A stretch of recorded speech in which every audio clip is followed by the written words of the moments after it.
first house, no money down, with a flexible, adjustable arm mortgage that they didn't realize would skyrocket into something that would be more than the rent they were paying where they were living before. I don't want to simplify it, but I think he did in some ways become a bit of a kicking post for a lot of stuff that obviously countries around the world are experiencing too. So, you know, I think there's some, you can always look back and have 2020 vision. For me, there were some incredibly smart music executives that were available to Terra Firma when they bought the company that I wish had been more intricately involved in how things unfolded. I thought, you know, Roger Ames was some incredibly smart guy that was there. Obviously, Roger Faxon had been there all along.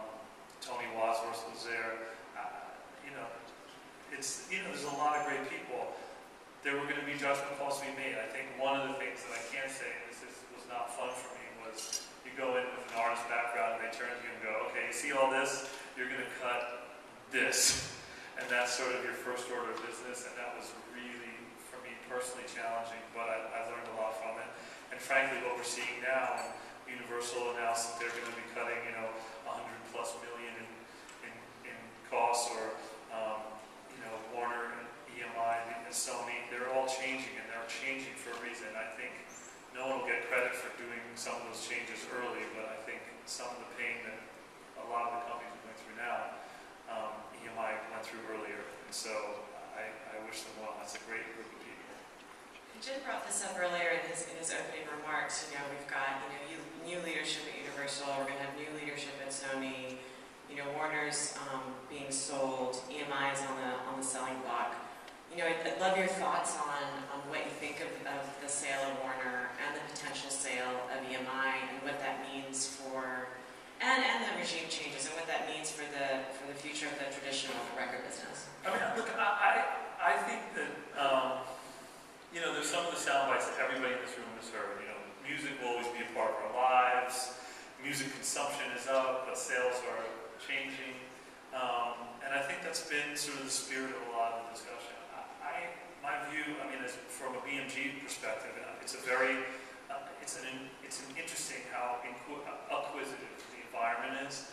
I think that there's a bit of empty nest syndrome.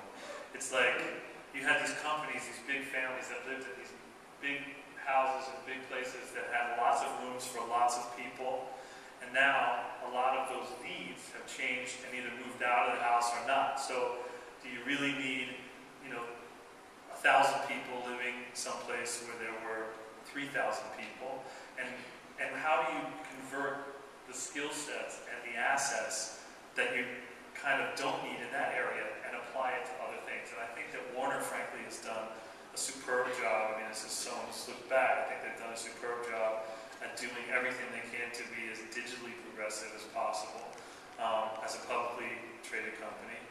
I think that EMI is, I'm biased because I love the people. I don't think anybody could do, I mean, the amount of work these people did. I mean, one thing to note in terms of EMI is under extreme press pressure. Because it wasn't just you had the business pressure, you had the number pressure, and then you had the decline pressure. But you also had those people reading something negative every day in the paper, and they still got on with it and still made things happen. And I think with that lifted from them, I think it's opportunity. Look, do I think that Warner, and there's a bunch of financial people behind them, just like EMI has Citigroup, and you know, BMG has KKR, and you know, there are financial people involved in this too. But my hope is, ideally, is that we actually start to fit these companies into the marketplace so it supports the people here and supports the artists out there. And that's in an ideal world, that's what I want.